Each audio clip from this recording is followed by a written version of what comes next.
Hello and welcome to another episode of Sense&Rants. I am Motamari Adiola. On today's episode, we're talking about relationships, and I am joined by the beautiful Onome. Let's go. Alrighty, hi Onome. Hi. How are ya? Thank you for having me. Thank you for coming. Are you excited to be here? Yes, I am. Okay, I like it. Right. So let's do a little bit of self introduction. What's your name? I know I already kind of mentioned her name. Her name is Onome. What do you do? Tell us a little bit about yourself. Okay, so my name is Onome. I'm a content writer by day. Mm-hmm. Then when I'm not writing, I'm reading. When I'm not reading, I have a podcast. So that is that. But I'm majorly a content writer. I create content. Then I also enjoy talking to people. Yeah. Then I love reading. So Okay. that's that about me. Nice. No, tell me about your podcast. What's the name? I mean, let people know Okay. about your podcast so they can check it out, girl. Put it on Okay, there.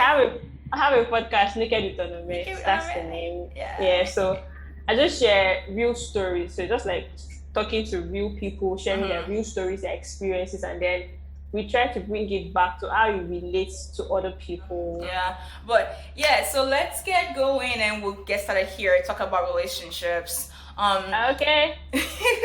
So you want to talk about sex? Well, we're not talking about sex today. We're just talking about relationships.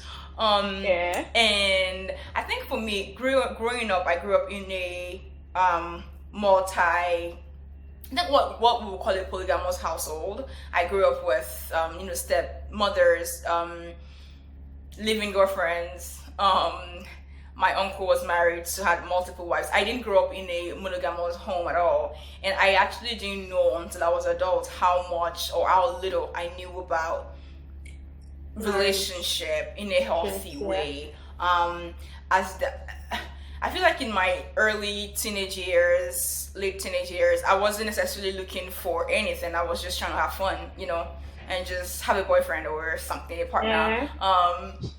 But as I matured into my 20s, 30s, I'm now beginning to unlearn a lot of unhealthy things that I had learned unknowingly as a child, right? What was growing up for you? What was that like when it comes to relationships? It's this crazy mindset about it. I just didn't even want it. Like I didn't understand why people would even be in relationships in the first place. And so it took me a long while to really come to that, relationships are healthy and all of that. Yeah. So I wouldn't say I grew up in a very healthy system or something, but I would just say for me, I just saw it as this annoying thing that people would do. And the fact that people also got hurt too. I mean, my brother literally broke up with one girl when I was young. And I saw that girl cry. My brother came back home laughing and gisting with us. So wait, how old was your brother, and how was the girl in question? Okay, it was, I think it should be around 16, 17 that time. Oh, okay. Because I remember I was in secondary school. He was just preparing he just finished SS3. He was trying to go into the uni. He just finished writing jam. Okay. And so he just met another girl. And then he has to break up with this one that he did. And the funny thing was the fact that he sent us to go and tell the girl that he wants to see her. So that one was just coming excited, like, okay, your sister said you want to see me, and then the next thing saying is, I want us to end this relationship. Oh. I mean, I could really see how that girl felt that day. Like, she felt like entering the ground. My brother was just there doing fine, and I was just angry, like, how do you guys allow somebody to put you through this mess? Don't get it. She gets so that was just the way it was for me. I just didn't want to, like, it just didn't make sense for me. I think one thing I always hear is, I'm enjoying my singleness, and then 2-3 years I'm ready to enter a relationship. Where are the boys? And then it's like silence, like nothing. Right. Exactly. So we're gonna start with exploring. While I'm enjoying my singleness, what can I do to prepare myself for getting, for courtship, relationship, and a sort of ship, I guess. Okay, so let me start with this. I think singleness should be a time where you heal. Like, it's not just about, I want to enjoy myself. I feel like people are coming from a lot of issues that they need to heal from before you date somebody else. And so when people just feel like, I'm single. You are single and doing what? I want to ask you, okay, you are single and then you're doing what? Singleness is just, it should be a time to prepare you for what you want to do. So Mm-hmm. for how long you choose to wait, I don't know. That's funny. Yeah. But while you're waiting, don't wait and close your eyes. I don't get what happens to friendships. Mm-hmm. Like, why can't you just welcome this person as a friend? I understand that the whole emotional entanglement thing is also there that people are always scared of and all of that. But I think you should, while you're actually single, don't close your eyes, because before you know it, time is not waiting. I'm not even talking about pressure or anything, because the thing is everybody's trying to run their own pace. Right. And so when I meet a guy and I tell him, and he's like, oh, I'm like, okay, can we just be friends? I'm not ready for a relationship now. Any reasonable person, if he really wants you, should respect that boundary. Right. This person is trying to build something, so it is my duty. And I also feel like if anybody was out of your life while you are trying to repair yourself, that's their loss. That's fine. Yeah. Like, so, because see, if you're not old, if you're not completely old, there is no way you can be a partner to somebody. Right. Right. You end up ruining the person, Right. ruining yourself in the process. See, because when you are not healed, you carry those baggages to your new relationship. Yeah.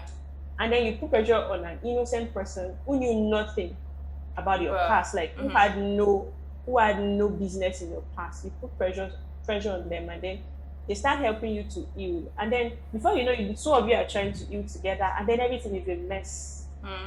So for your own self and your own sanity, heal. When you are healed, then that relationship. I feel like I have a little. So sometimes, like, people are not hurt. Like, some people have never been in relationships. Even in their 20s, they've never been in relationships. I think what people need to, for me personally, I would always tell people, like, yeah, heal if you haven't hurt. But, like, also, I think the first thing for me would be find yourself. You know, find yourself, know who you are, know what you want, define those things. If you don't know how to define, find a picture, like, paint a picture of what you want looks like, and who you are is. You know, that would probably help you move things better, like give you a clear picture. And then when you know yourself, you can know, do I have something I have to heal from? You know, how can I make myself heal? Am I going to go to therapy? Am I going to talk to people about these emotions? People that have been in similar situations, and then you know, just like find resources to help me become a better person before inviting someone else to join me on the journey. I agree. Yeah. I think something that I've also seen is also like defining who you want to be in a relationship context, not just I want to be a girlfriend. That's I want to be a boyfriend. Okay, but who do you want to be in that context? Was that something you had to define for yourself, or you know, people? With Onome, have you had that conversation with people or not? Yeah, I think I'm trying to remember now, because I've had quite a number of guests. I think we recently got that topic, the last episode that we did. I actually brought a relationship coach to talk about being single. And then she was talking about value system. Like, a lot of people just enter into relationships, you know, you don't have your value system, you don't know what you want. Yeah, so I agree with you. Find yourself first. Yeah. When you find yourself, then you'll be able to even accommodate somebody else. Yeah. See, what I'm saying heal, I don't mean heal in front of somebody broke your heart. Okay. I'm saying, no, I'm talking about, see, to be honest, I feel like a lot of us in Nigeria, like growing up alone in the society you grew up in, has done a lot to your mental health. Has done a lot to your emotional well-being. Yeah, and that's true. And so, you know, it's why you see a lady who feels like, oh, a man is my source of income. If I'm not in a relationship, I'll be broke. And, you know, it's why you think, I remember when I was in school, someone said something to me. I was going to the library that day to go and read. And the guy said, if I was a girl, I would not read. What am I reading for? I had to be like, I don't get. I was like, yes, now. That look at you are a fine girl. Worst case now, you find a rich man to marry you, and then you are cool. And I was like, okay. So to him, being married or being a woman equals being somebody else's responsibility. Yeah. So imagine that kind of guy enters a relationship with a career woman. Have you seen the disaster that will happen? Yeah. Because is wondering why you are working so hard when I'm here. Yeah. And so, and not just that, there are a lot of psychological factors. A lot of okay, where we grow up, since your background also has a way of how you view things. Yeah, culture So and I feel tradition. like exactly all those things, you need to really, really come out and discover who you are personally. What do you want to become? It's like, for me, okay, I remember the first time I said I was actually really, really going to go into a relationship. Oh God. I knew what I wanted. Okay. And so if it wasn't like it, I wasn't even interested. That's why for me, I had a lot of real friends in the first place. I mean, let's be friends. Because I feel like that's the best way I can know you first. Right. Everybody's pretending when they're asking me out. But when you're my friend and we roll, I mean, there's a limit to how you can pretend. Yeah. Because let's just kill that first. Let's know that we are friends. And then by the time you realize, see, I had a friend back then who was asking me out. The first time he sent me a recharge card, we fought. Because I didn't ask you for a recharge card, right?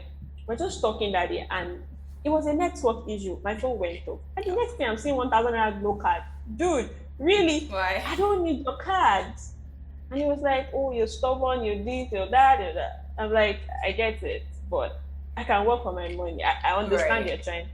And then we had a lot of back and forth on, oh, okay, I returned it back. I don't want to go into all that stupid details right now. I think he was able to know that this girl is she's not being with me because she wants my money or something. Yeah. And so for me, I feel like I had my problem too, because I feel like I was stubborn for no reason too. Because seriously, there was no motive about it. Yeah. I had my own issues to deal with. So for me, it felt like I had to first even discover myself, because there are some stupid things that we grew up with, to be honest, that needs to be debunked. There's some myths that we have that needs to be erased, because if you're not careful, it's just like a child who grew up in a Yoruba home and a child who grew up in an Igbo home. To be honest, the two of them might feel like they are cool until they come together and those cultural bias come in. Yeah. And you start realizing the fact that you have this is what you think. You get? Yeah. You don't do like that in my house. No, this is how we do it in my house. Yeah. See, I've seen people and I'm always wondering, okay, are you people trying to get married, or you're trying to bring back your father and mother? Because that's the way I feel. Someone is saying, in our house, my mommy cooks. I don't know why my girlfriend should not be able to cook for me. And that one is saying, in my house, my mommy does not cook, we have ourselves. Yeah. I'm like, okay. So all these things, if you really don't destroy those myths in the first place, you're just setting yourself up for issues tomorrow. Yep. So I think that's what I'm saying. People should first heal, and I think that the whole healing thing comes with discovering who you are. Yeah. And so when you know yourself, that's why you don't settle for less. When you know who you are and what you want to do. Yeah. Nobody can just walk into your life and say, oh yeah. Even if, for example, the person is rich, fine. Like nobody wants to be poor, but you know that beyond the money, there is something you are seeing in this person. Yeah. That is saying, like, money is not the factor as to why I'm saying yes to you. Right? Yeah. There are other things I'm seeing in you. Because I feel like a lot of people don't even know where they are going. They don't have purposes. They're just existing. Yeah. What do you want to use your life to do? So why are you entering? Okay, so I'm dating this person, and then we don't have common values. We don't even know where we are going. We're just dating and just passing. And that's a topic. That's a question I have going forward. So let's not explore that yet. So after finding yourself and healing and just doing this search on yourself, right? Something that you also hear in like your teenage years is that when the tall, dark, and handsome, you have a list. He has to have this. He has to have that. If he doesn't have that, it's a no. But obviously, as you grow older, the list might shrink. The list might change. I had a friend who, when we were in 20s, or at least she's older a little bit. It used to be, my guy has to. Now it's just, my guy has to be a Christian and my guy has to be kind, from the long list of, the things we used to talk about 6-7 years ago. Now she's like closer to her 40s, and she's like, a kind human being, you will see their heart, you will see, and their heart for God, things like that. But I still have this. It's not necessarily because I want a list, but they're just like list of things I would like in a person. Not necessarily their physical attributes. Yes, there are some physical attributes on there, but what's that? What's that like on your end? What was it? Do you have a list for your spouse or? Okay, so I won't say I had a list, to be honest. I just knew, I think for me, what I wanted, I had just three things in mind I wanted. Okay. I wanted a man that loves God. Okay. I wanted a man that believes in me and will push me. And I wanted someone I could support in it. And I wanted someone who loves me. That was just the three things I had on my list. And so, to be honest, I feel like being fine was part of it, right? But it wasn't a conscious thing. Yeah, okay. But I just knew, I know that God knows what I want. So it won't bring me a ugly man. Right. So let me chip this in. So there was this guy that was asking me out sometime like that. To be honest, the crazy thing was he met all those three lists. Yeah. But the thing was that it was short. Okay. And as I'm going somewhere, it wasn't about, so we've been talking online, and then the first time I go to see physically, I asked myself, how did I get here? Because it was way below me. How tall are you? Tall. I'm not even tall. And I'm like, okay, if me that is not this tall is looking at this guy, like, okay, so what's going on here? And I remember that day, I wasn't just enjoying the conversation. I just came up with an excuse to leave that meeting. Just someone who came all the way to look for me. I just had to I knew I couldn't date him. But to be honest, that wasn't that was like the reason why, but there was also some other things around him that didn't even make me want him, The fact that it was, and then I got discovered that I was actually coming to use God to, to threaten me. If you don't date me, you can't marry somebody else, that kind of thing. And, But the first thing for me was, it was short. Like, I just didn't. So I think the first thing I'll tell anybody is be attracted to who you want to marry. Yep. Because, see, I've seen people who, in the name of spirituality or something, you are with somebody you are not attracted to. You don't even want to go out with the person. Yeah. Oh, why are you with this person? There's also that myth that you're not my type, but we're making it work. Let me be honest with you. I don't believe in this my type, your type thing. Like, I just want to ask you, like I said, what's your value system? What do you stand for? What do you want? If this person is fitting into it, can you just make it work? See, because marriage or relationships or whatever is a world of sacrifices. And I'm not saying some stupid sacrifices, but I'm saying the real things. See, it's like our generation now, we don't just want we don't want to stress ourselves. I cannot imagine we are self generation. Exactly. In short, we are like selfish people. Yeah. And I don't think we're selfish. I think we're just unlearning the norms that our mothers accepted. Some of them at least, not all of them, but some of them. I agree. It was like when I first got married and I was seeing some things and I realized the fact that, initially I felt like I was very selfish because I wanted this thing in my man. He also wanted some things in me, but I wasn't willing to yield to what he wanted, but I wanted him to yield to what I wanted. Is that not selfishness? Like, so as options and expectations then? Do you get?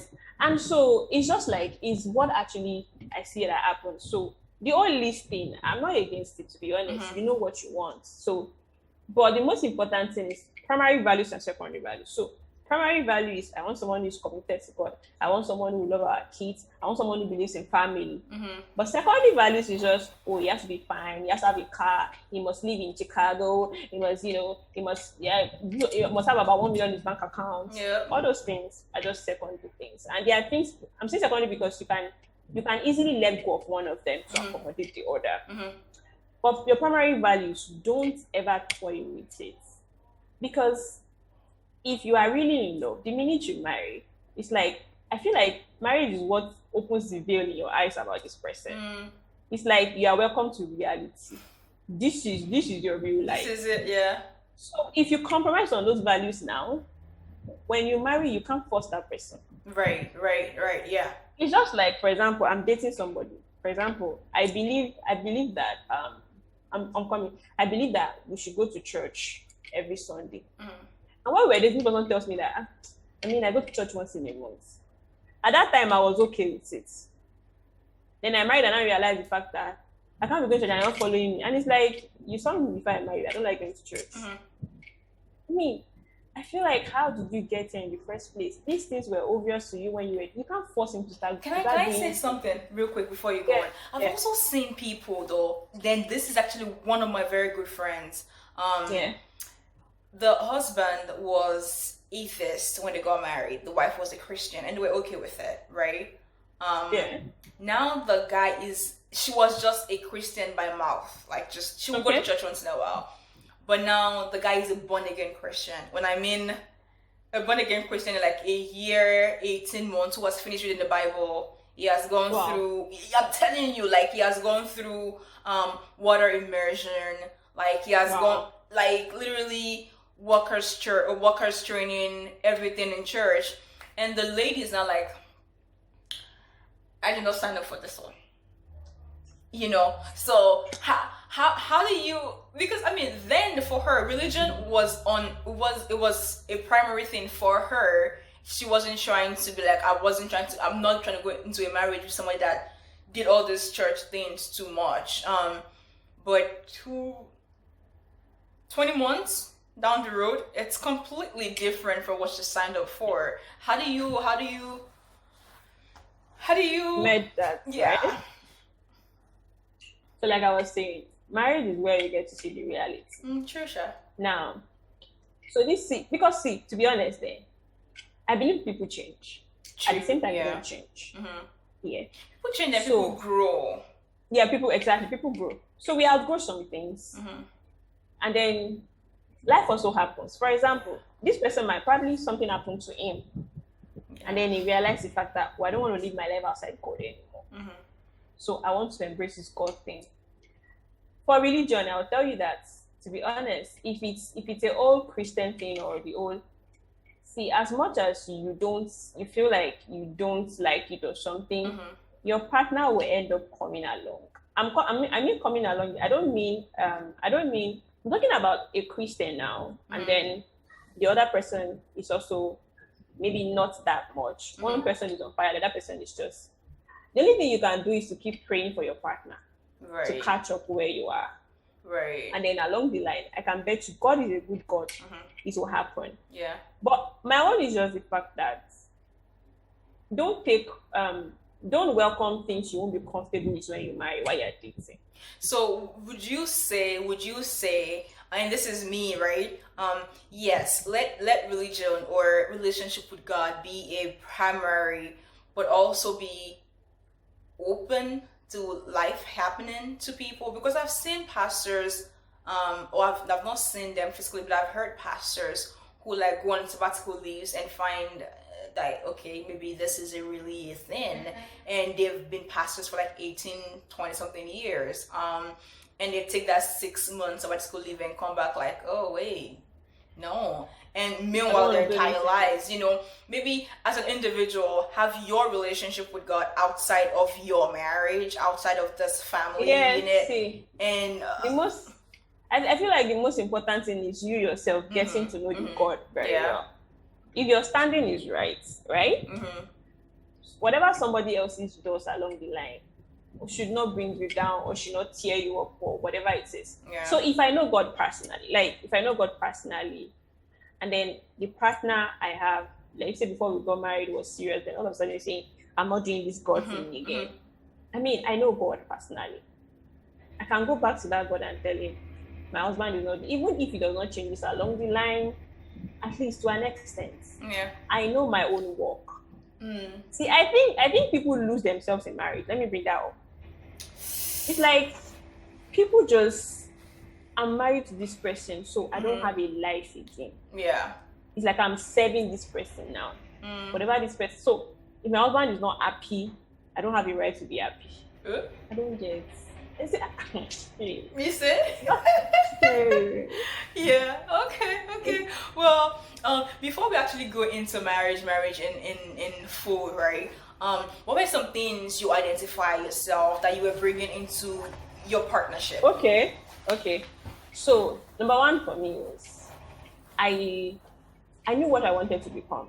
Okay. Like, for example, my podcasting was even my husband's idea. To be honest, it wasn't even me. Oh, that's nice. But the thing was, I knew I wanted to talk. Like, I was telling him, I want to work in a radio station. I'm sure you're tired of me saying that. Like, I was always saying, we're dating. I can't wait to work with the radio station. But they don't pay well. I have a feeling probably it was actually somewhere researching and reading about how there can be a radio. Because I was let me say I was nagging. Because I didn't like my job at that time. I wanted to be on the radio. So I would be shouting, I want to be on the radio. Just like, don't worry, with time. Well, by the time you're balanced, you can resign your job and then go for a radio job and that kind of thing. And so for me, I knew that this was the life I wanted to live. Like, okay, I've always said it while I was growing up that I don't want to work in an office setting. Like, I don't want to be waking up 8 and coming back 10. I wanted to freelance and then make my money. At the same time, I want to help people. Right.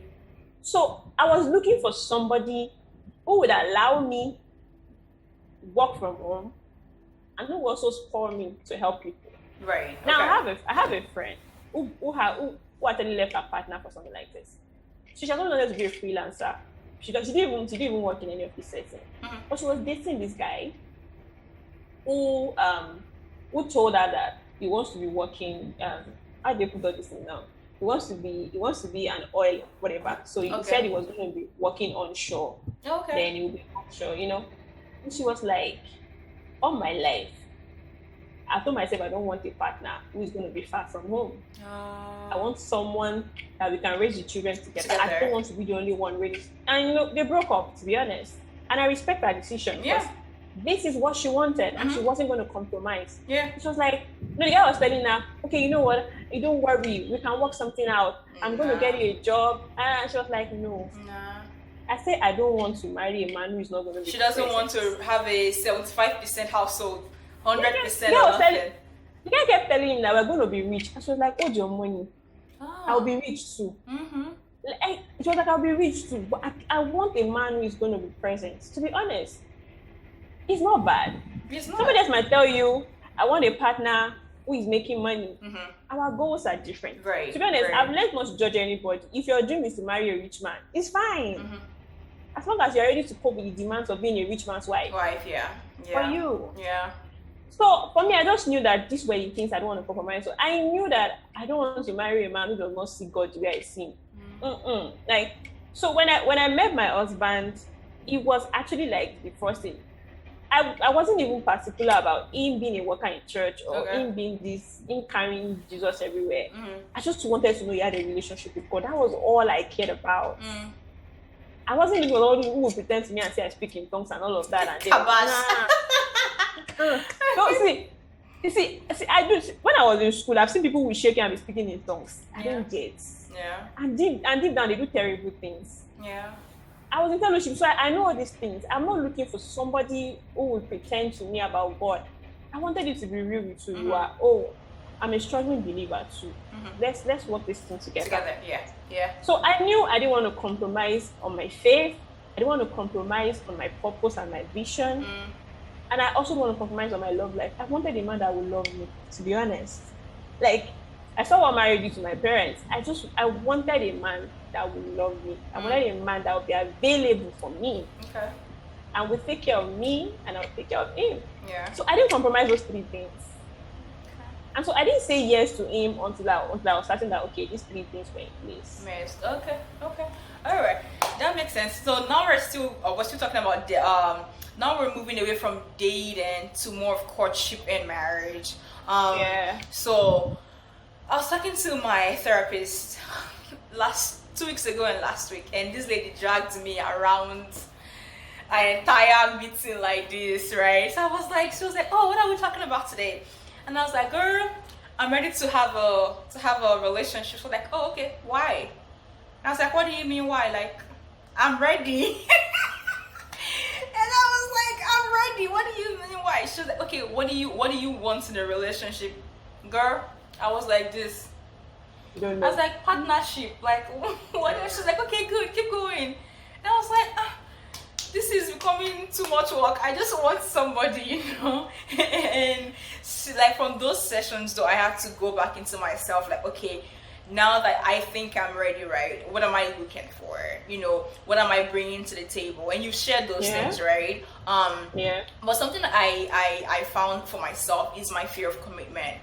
And I didn't even know that I was afraid of commitment until we talked through. I mean, she's been my therapist for over a year now. Until we talked through, and she we talked through my upbringings and some things that I shared with her in the past, and she was like, you might have fear of commitment. And I was like, okay, yeah. I also found the same thing out. So some of those things that having to deal with them, right? I'm currently dealing with my fears right now. Is that something you struggled with? I'm also looking for resources to help me cope. So if you have any, please share. Yeah, I think you're finally making me come to open up. Yeah, so I had a fear of commitment, so Okay. I really did. And it was this, I saw, like I said initially, I saw what my parents had when they were growing up. Okay. And as much as I believe they stick together and all of that, to be honest, I also didn't want what they had. Like I didn't want to have to sacrifice so much for your partner. I didn't want to have to go through that. I didn't want to shrink myself. Ooh. Yeah. Just to make just to help somebody's ego. No, I didn't want that. And so for a very long time, I was running away from it, especially when I saw that the guy was intelligent, so to say. Nah, I will run away from you because I would feel like, nah, you're too good. And then, but I didn't even know it was a me problem. Like I didn't know it was a me thing until I think I dated somebody when I was 7. When you were 7? When I was 7. Okay, 7. Okay, I was like 7, sis. So yeah, I was this guy when I was in my NYSC. I met him online. But somehow he went to my school, went to Futa too. So we got talking, all of that. He was a writer too. So that just made perfect sense to me, all of that and all of that, We're just ready to see how we. In fact, see, we're already talking children. Wow. Okay. But this was the thing. I knew it was an okay Christian. I mean, he went to church, but he didn't believe in this whole personal relationship with God kind of thing. I mean, it was just okay. And so I was even willing to compromise on that. Like, I mean, I felt like, I was so proud that I felt like I would change him. Yeah. So next year, I was so sure my commitment was, I mean, I'm the one who has to know God, who everything will fall into line. And then along the line, I got to realize the fact that there was no way we would work. Not just about the old church thing, but because we had different purposes. When he told me what he wanted to be in the future, I couldn't picture myself in that. I couldn't see myself doing that. And so I remember trying to let go, but I couldn't.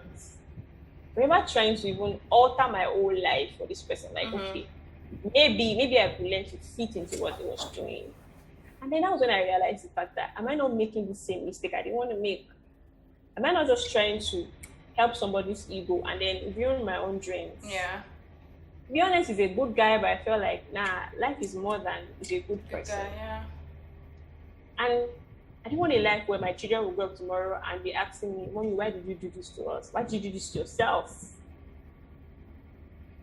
And so by the time I broke up with him, I realized that I wasn't even ready. I didn't even want to date anybody again. I was just tired because before him, I had been in cycles of relationships and it was like I was breaking up from one to another. Yeah. I was just tired. And it was then I discovered the fact that I had some issues that I wasn't willing to admit that I had. Yeah. Because I felt I'd read, and I really want to put disclaimer out there to people who are book lovers. You need to be careful because sometimes you feel like you know more than every other person. Yeah. And so when you're reading, let's say for example, you come across a video and then you're like criticizing, nah, this is not right. You don't be like this. Auntie, calm down. Actually, I'm in a book club, and it's a Nigerian book club. When I tell you some of the things that people spill in that group chat based on, I've read, I know, this is what I think. Oh my God. it's also very culturally limiting and very cultural. Like they think they are well read and they're exposed, but bruh, She yeah, gets so I was like that. I felt I knew more than every other person. And so by the time I'm rubbing these things on the guys, obviously, if you are in their shoes, you feel like I don't think I want this woman. yeah. Bruh, no. And it didn't help matters that sorry, no offense. I was a Chimamanda Adichie fan. From then, I'm still a fan to tomorrow, but Chimamanda Adichie. Oh, okay. I remember the day I listened to We Should Not Be Feminist. Feminist. Oh my god. You got your life. Yeah, daddy. Yeah. And I didn't care. Did you get it? Mm-hmm. I didn't care who the guy was. I mean, I didn't know I was proud. That's the truth. But I was dealing with pride. But I didn't know. And so when I met my husband, I just felt like God was just really, really, really ready for me because it really broke a lot of things in me. It really did. Like, I remember I don't know how me and him did not even break up because I knew I frustrated him. That's the truth. And this was because I had issues that I wasn't ready. And so when he was pointing this to them, I became angry. Yeah. I felt like, how dare you be the one to see these things? Like, and the fact was, I was seeing them, but I was just so blind and so filled of myself that I felt like I was the. I would tell you that if you're not dating me, you're lost. Yeah. Oh God. Yeah. True. Yeah. Like I'm the complete package. I get it. Yeah. But the thing is that there were some issues you need to deal with. And I'm really glad you actually went for therapy because I felt like if I was therapy, I would have done that. Which is also very interesting, right? Because something I realized 2 weeks ago was as much as I'm a very independent woman, I'm a very I can do all things by myself person. Yeah. I also wasn't dating people around my age or people that were hustling for lack of a better word, because I grew up in a household where the women had the money, but the women they were okay, but at some point they left themselves to go be wives, to go be mothers, and then even empower their husbands to become lord of the house. But it eventually backfired because this woman literally, it just went down south. And I did not know for the longest time that I wasn't trying to date hustlers because I didn't want to have to feel like I had to I have to empower a man to be a man, So when my therapist pointed that out, I was like, that's not true. Really? Yeah. And I was like, you don't know me. You don't know me like that. You've only known me for a year. So I picked up my phone. I was like, and I called my best friends. Like, can you believe my therapist said this? And she was like, that's you. And I was like, wow. Hold on. What do you mean that's me? She was like, babe, you don't date poor people. It's just you don't even date middle people. Like, how do you not realize this?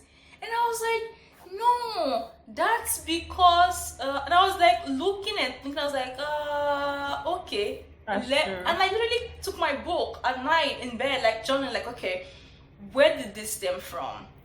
What did I learn? What do I need to unlearn? And like I literally had to like school myself by myself, like, okay. My therapist saw it, my friends that has been like she's like literally my best friend in the entire world. For her to see this and say this. And the fact that she thought I knew. Yeah. Like she wasn't like, oh, how is this surprising to you? That's who you are. And I was like, oh, wait, I feel personally attacked right now. But that was actually very interesting. That's a fear, or that's something I'm dealing with at this age right now. Same. Yeah. Okay. Yeah. Yeah. So, to be honest, I think like a lot of us have parental issues that we don't know. See, you know how much you look at people so much and you tell yourself, I don't want to be this. But what you don't know is the fact that those things are growing up on you until you see yourself acting them out. Yeah. That's when you realize that no. Like, how do I do this? Yeah. And I'm really glad that we're actually coming to embrace therapy now. Yeah. This is where our eyes are beginning to open. I mean, for a long while in my own life, I remember the first time I was going to sit down with a marriage coach or something. And she was telling me, I remember looking at her like, are you okay? And then she had to ask me, tell me about your mom. And I was talking, and she was talking about, she just said, tell me what you don't like about her. And I was just like, have you looked at yourself? Have you seen that you have these traits too, right? Yeah. I think sometimes in our for lack of a better word, effort in not trying to be like our parents, we end up being like them. We literally end up being like them, but in a different way, you know? In a different way, yeah. So for me, I wasn't even, I was even running away from counselors and all of that because I felt like it was too much to see yourself like this. And so some days I would go on crying. I would just ask myself, how did I become this person? How did I become so proud and full of it? And I realized the fact that I was coming from a low self-esteem. And by the time I got to understand myself, and I moved to high self-esteem, which was becoming pride. Like I had to find a middle ground to know that I'm honest with you, I still struggle with low self-esteem some days. Like there are days that, for example, I go out with my husband and I'm like, husband is so fine. I feel like, are you guys not seeing me? You should be seeing me, not him. Yeah, me too, I'm so fine. What's up? Are you? I'm fine. I love this. And you'll be like, babe, now, when they greet you, no, it's you that they're not greeting me. They're two different things. And so, I realized the fact that, I was still really struggling with these things. But I think the first solution was me knowing that I had the problem. Yeah. And I was not ready. I'd accepted that, I had this problem. And how do I work on it? So, see, when I saw those patterns in my life, when I saw them coming together, I knew there was no way in the world I was going to have a very good marriage or a good relationship. Not even married now. Then, it was even a dating thing. You know, see, I dated my husband initially with this crazy fear that what if he left me? No, I won't say what if, like, my fear was, it's not going to be the same circle again of dating for 3 months and then we break up and I'm back to the same square again. As in, I had that fear so much that I would literally do anything that wasn't comfortable with me, just to make sure we didn't break up. Keep him, And then one day he has to look at me and be like, I know you're not cool doing this thing, so what's the problem? What's going on, Like, I'm not putting you under pressure. You know, if we fight, I'll go and apologize, even when, and it will be like, why? I'm guilty, like I'm coming to apologize to you. So don't worry, you don't have to. You know, then when we fight, I would, oh God, I will go, I will cry all night, I will pray and pray. And I feel like God would just be looking at me like, what's your problem? I don't get it. And so while we were dating, I felt sick at some point. And I remember me thinking that me being sick often would make him leave me. There was one day he had to look at me and tell me that I am not going anyway. Like, what's I didn't know the fear was that obvious. I didn't know the fear was that obvious that I had it so much that he has to come and tell me, I'm not going anywhere. Can you just relax?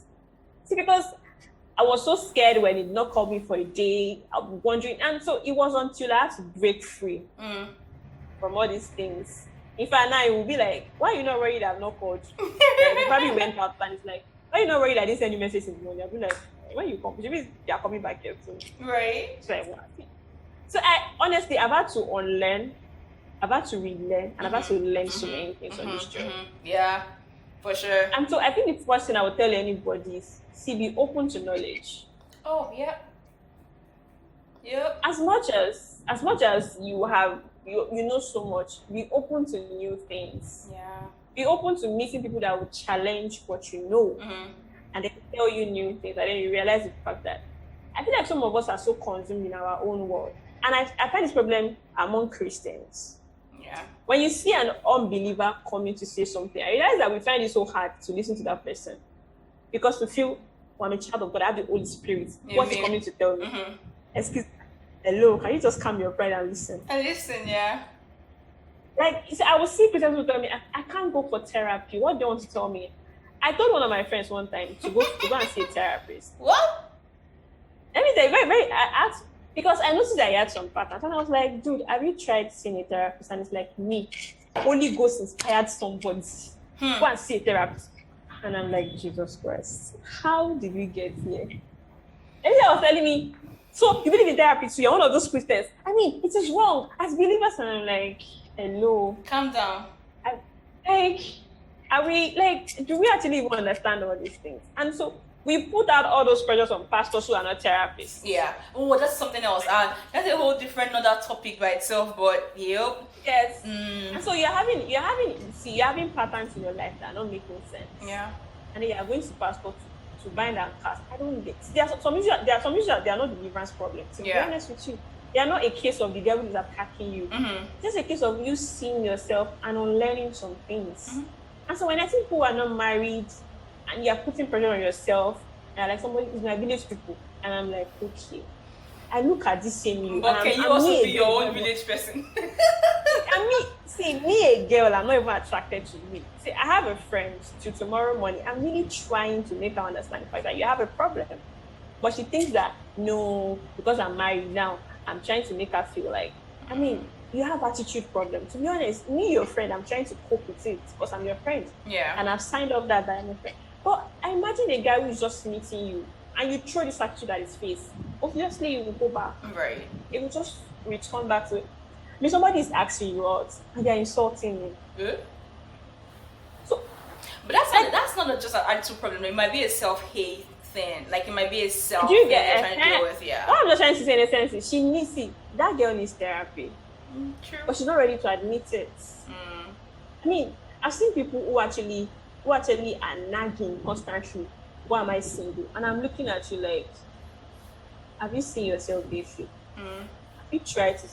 And I think it's even crazy when you are the married person among your single friends. Sometimes I'm just lost. Yeah. Because a lot of them feel like, oh, you won't understand. You're married now. And I just shake my head like, was I not single yesterday before I married? Yeah, there's also that thing though. There's also that thing that married people do is like, like they begin to pinpoint, oh, you're doing this wrong, you're doing that wrong. You shouldn't be doing this so you can find a husband. People I get do that as I well. have to do an episode on that thing on Naked. Dear married folks. Yeah. Because I feel like to be honest, you're right. Married people actually throw it all over. Yeah. That they are married. Like literally the people that was married like 3-4 months ago talking about, you are still single. Let us pray for you. Auntie, calm down. Like drink water. You know. But but for me, I feel like if you're my friend and you're coming to me, the only reason I will tell you is probably when you've been nagging so much to my ear, and I'm tired of hearing that I am single. And I come and tell you, have you seen yourself recently? To be honest, even me, your friend, will not date you. I remember, my brother said something to me one day, and I think it's actually my turning point to tomorrow. When he said, if I was a guy, I cannot date you. I'm like, really? I can't remember what I did to him that day. But it was just like, if I was a guy, I can never date you. And that statement hits me so much that I had to go back and ask him, like, hey, my brother, what do you think? Yeah. That's that and that's actually very valid. The turning point. If me and you that live together in the same house every day can tell me you cannot date me. So I imagine how outsiders are even looking at me. Yeah. And he was like, Auntie, have you seen yourself? And when he told me that, can you try to do this, do that? And I realized, initially I was defending myself. I was being defensive initially. I'm not like that. No, this is why I do this thing. And he's like, are you sure you're ready to listen? Yeah. And I'm like, okay, fine. Yeah. You know, and then we went on it. And I had to realize the fact that he was right. There are some certain things that I do that are not making any sense. Like, and one thing about me again was, I think I still do it now, but I think I'm getting better. I'm a very defensive person. So if you tell me this thing is wrong, I see. Even me, I know it's wrong, but I'll look for a way to make it to make it right. Yeah. Just make you look like a fool. And I keep asking myself, like, okay, so what's the point? You are wrong, accept it and move on. I mean, I remember my boss had told me one day, like, do you know that the way you did this thing, it was a content, and I was like, you didn't do it. And I'm like, no, you're not a content writer. You have to be like, I'm your boss, so auntie. Yeah. I know more than you. Like, yeah, I know you know more than me, but on this one, I am right. I am the right. Oh my goodness, yeah. And in reality, it was very, very correct. Yeah. I still did what he said, right? Mm-hmm. But I made sure I made him In look that like moment. you know, Yeah. Yeah. like we had a lot of patterns. So I was like left, and I realized the fact that no, I can't continue like this. Yeah. People will have to correct me. Mm-hmm. Mm-hmm. And so those were patterns I didn't know I had. And I think it was actually all from growing up. I just felt like I had to defend myself. See, my parents don't believe in beating. That's the point. They don't beat me. I think my dad only taught me twice. They don't beat me, right? But the thing is with me is the fact that how do I put it? I wanted to be loud. I wanted people to see me because I had an issue problem. I had an esteem problem. So I wanted people to see me. And so when they didn't see me, I just wanted to be loud. I wanted people to know that I'm here or something like that. And so they would keep telling me the fact that you are okay. You don't have to shout. You don't have to really talk. And then I would defend it so well. And then they would just leave me. But my dad was telling me one time that why am I not a lawyer? Oh yeah. Because I would really make you know that no, I am correct. And if I walk out of that situation, just know that it's not like I'm agreeing with you. I'm just tired of shouting. I just want you to have your say, and I'm leaving. And you go. And so these were patterns I didn't even know were existing. I was in my own world, wallowing and thinking I was okay. Yeah. Yeah. Until I had to realize the fact that I had the same pattern. I didn't have a relationship that lasted a year. Like they were all breaking up with me, or either whatever it is, break up which happened within 3-6 months. So I knew that I had a problem. When I knew I think when I thought I was ready, I knew that I had to deal with that problem. And so I think it's what took me down, and then I checked it. So I think that was just it. Yeah. You know. Yeah, and that's actually a good pattern to identify. I think some things that my therapist also asked last week that is helping me now is one is, why do I want to go into a relationship or a marriage? When she asked me, the first thing I said was, she said, why do you want to get married? And I was like, I'd say to have sex. And sex that is biblical, you know? Like, what do you think this is? Yeah, I guess. This whole celibacy singleness thing, you think it's a joke? And she was just like, okay, a valid point, what else? And I was like, oh, companionship. And then she was like, yeah, but what are you bringing into the marriage? What are you entering the marriage with? And what are your expectations? And just like exploring those things and trying to answer those things by myself and for myself. It was a learning curve for sure. And something like how can you be a good partner to the person you're trying to date, court, or get married to? And I was just like, Auntie, all of these things you're saying, I did not think it's that far, you know. But I mean, and they're all valid questions, right? So I would say, for you, what's your reason for getting married? A very interesting question. I like that. Yeah. Okay, so I think my first reason was partnership. Okay. Now, I realized that being single was interesting, right? But it was becoming overwhelming. Yeah. Until tomorrow, there are things that, to be honest, I wasn't even thinking of sexual compatibility. Sis, that was my first thing. I think it was later probably it came, but I knew that from my first vision was partnership. I was just overwhelmed. You know, I was this person I am still that person. I can wake up tomorrow morning and tell you that I have an idea. Yeah. And if you don't work me, see, if I have that idea, I will stress you out till you tell me, oh yeah, what do you want me to do? Mm-hmm. And so I knew that I needed people. I needed somebody in my life to help me work on those things. And then somebody I could really listen to. Because see, I feel like it's very interesting in life when you are giving yourself reasons to do things. For example, now, so you have parents, and then they tell you, and you're like, no, I don't want to do this thing. No, I am about growing you talking to me. Your friends tell you this, and you're like, you're my friends. I don't think you can know more than me. Right. But then you have a partner. Then he's telling you, why not do it this way? See, there are things that if it wasn't for my husband, I might not have done them. to be honest. And it was because he was able to see things from an angle I'm not seeing it.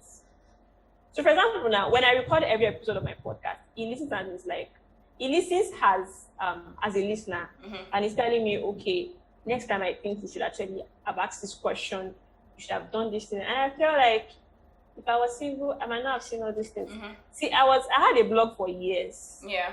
And I didn't even know that there were things that I've added until I met him and he's telling me, why are you not writing about this? Why are you not sharing your story? And I'm like, oh, okay. And I noticed that my blog actually had more traffic when I listened to the advice. So, see, the reality is you cannot live life alone. True. And I think this is what Nigerian feminists, let me put it that way, don't understand. As much as I want to be independent, there are things I can't see by myself that somebody else who is in front, or even if he's behind me, can see farther than I can do. True. And so marriage is companionship is there, right? But it's me and you working together to achieve something. So let's say, for example, you have a goal to be, okay, my husband has his dreams and aspirations.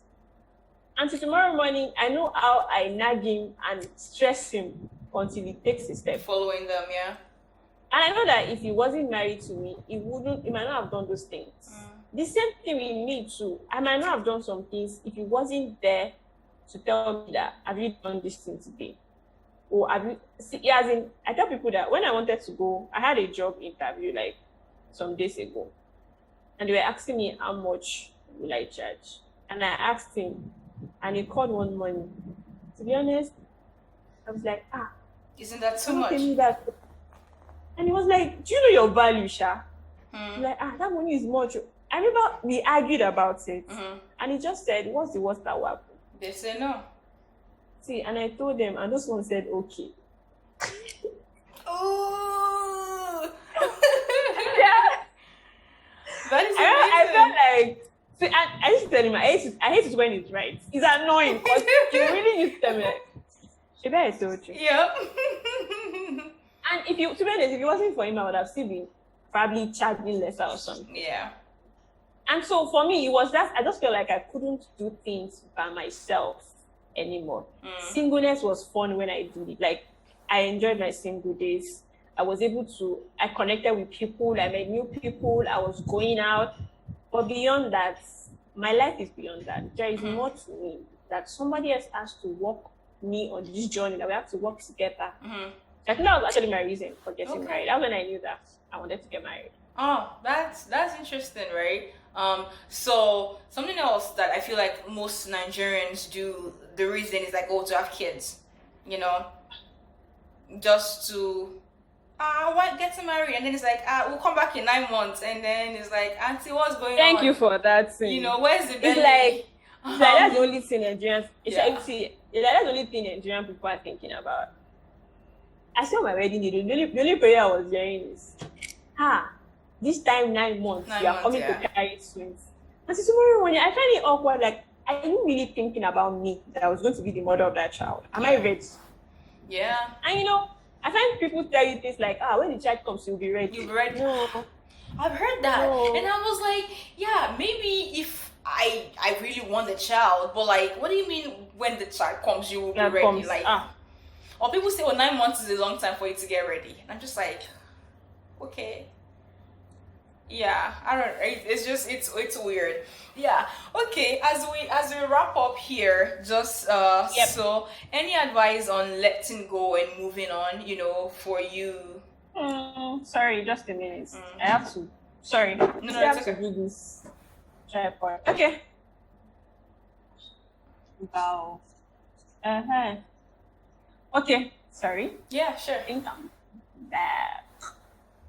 Okay, so on letting go. Yep, letting go and moving on. You know, if relationship fails, if marriages fail, do you have any words of advice on letting go, moving on? Okay, so let me start. Let me just share this story I've never shared anywhere before. And the thing is that when people tell you to let go of something, or probably a partner or something, to be honest with you, it's never easy. Oh, yeah, for sure. And it's never going to be. That's the truth. I dated someone for just 3 months. I remember it was 3 months, but it was like those 3 months felt like 1 year. I really liked, no, I can't say like I loved this person, but then we had to break up. And I remember the first thing I had to do was I deleted his number. You know how you delete somebody's number and you then have it go and memorized? call the person by yourself and then, but number is obviously on my head, obviously. So what am I deceiving? You get? And I remember how I would want to call him so many nights, and I would just try to drop my phone somewhere. I cried so much that I felt sick. And so, if that wasn't my first heartbreak, that's the truth. That wasn't my second heartbreak. I felt it was so real because I had thought that this was my final bus stop and everything, and so I remember for a long while I couldn't just move on. Even when I tried to, I couldn't. I'm saying I've not shared this story anywhere before, and most people don't know because I didn't want to talk about it for a long while because I just felt like, why would I have to leave this relationship? And so when this person, even he also actually cut off communication, so we were not talking. Last time we would talk after 6 months.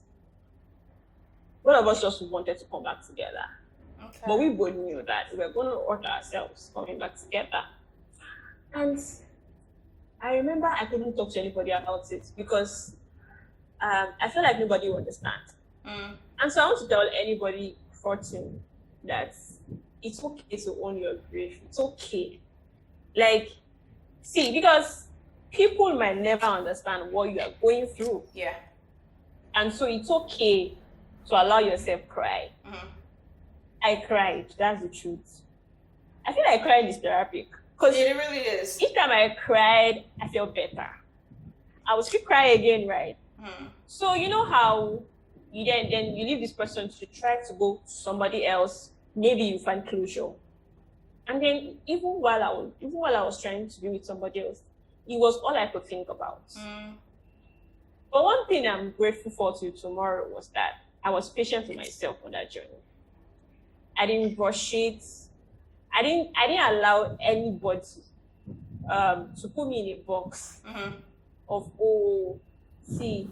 I remember one of my friends would come and be like, it's one of those things. Can't you just move on? Yeah. Life is.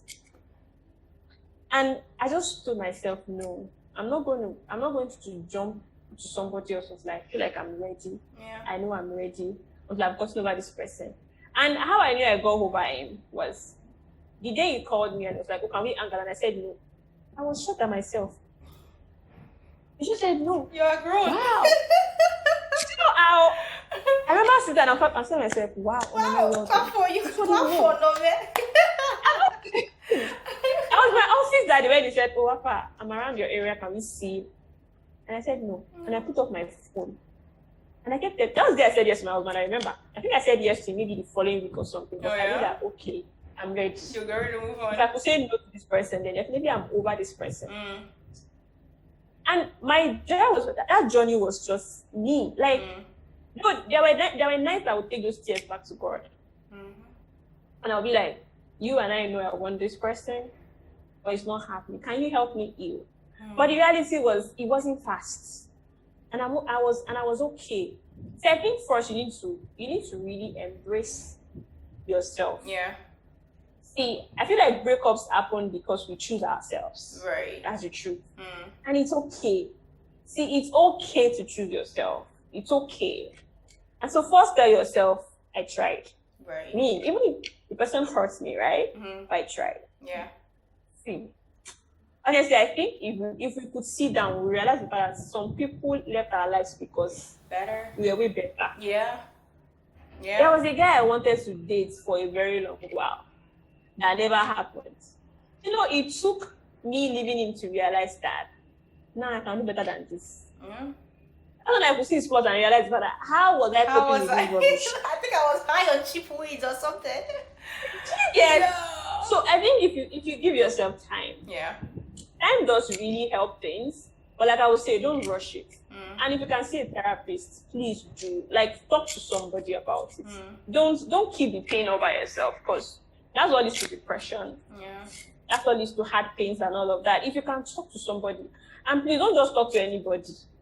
Yeah, Because I think that's the other thing, right? Like, actually, if you can get a professional help, if you can get people whose advice you actually trust and believe, not just some random friend who has gone through a breakup, who is a friend. Yeah, we should do their story. Yeah. Nah. That's why. So that's what I would say. Find, if you cannot afford a therapist, there are actually marriage coaches in Nigeria that you can actually reach out to. To be honest, or relationship coaches. I mean, it doesn't even have to be marriage, right? Yeah, exactly. Some of them are actually very, very affordable, to be honest with you. Nice. You could reach out to them and book a session or something and let them talk this through with you. Yeah. And if you can, read books, to be honest. Yeah. Read books. See, podcasts are plenty these days now. And they're free. Podcasts. Like, go to YouTube channels. Like, but the most important thing is the fact that find somebody whose authority you can submit to, somebody you know that you can learn from. Because people just say, "Oh, I want to listen," but deep down, you have a problem with the person. You might not learn anything. So find someone you think. Oh, for example, now for me, if I have a marriage issue, for example, I can't just talk to anybody. I don't just want to talk to anybody. I'm really taking my time to search for the person I know that, I can confidently listen to you. Right. So I'm going to tell you that letting go is never going to be easy. I can't tell you you'll be over him or over her in 1 year, in 2 years. Yours might take 3-4 years. Yeah, it varies for people. But the most important thing is exactly, be patient with yourself. Take your time. Don't be in a hurry to, because if you just heal shabbily, it will come back. True. It's just like it's like a wound you did not treat. That's when all these things can happen to you. So make sure you are healed completely and you are whole. That you can see that person and you are okay. And please forgive yourself, forgive the person. Forgiveness is key. Like, it will help you. Yeah. I'll tell myself a long time that, Onome, it is not your fault that this thing did not work out. It is not your fault. Yeah. Whatever it is, if the person broke up with you for whatever reason they told you, it is not your fault. Yeah. And even if you break up with them, though. Yeah, even if you break up with them, forgive yourself. Yeah. Forgive yourself. Because you are choosing yourself, you are choosing your happiness, you are prioritizing your happiness over any other thing. So forgive yourself. Forgive the person too. Forgiveness will help you heal, to be honest. For sure. Forgive. And don't put yourself in any box. Don't let anybody pressure you. When are you going to marry? Everybody will be alright. And this is the end of the episode. I hope you enjoyed it. Please do not forget to subscribe, leave a comment below, and of course, like the video, share with friends and families. Feel free to follow us on all our social media platforms, Sense&Rants on Instagram, Twitter, and Facebook. Until next time, whatever it is you want to do, whoever it is you want to become, all you have to do is start. Bye.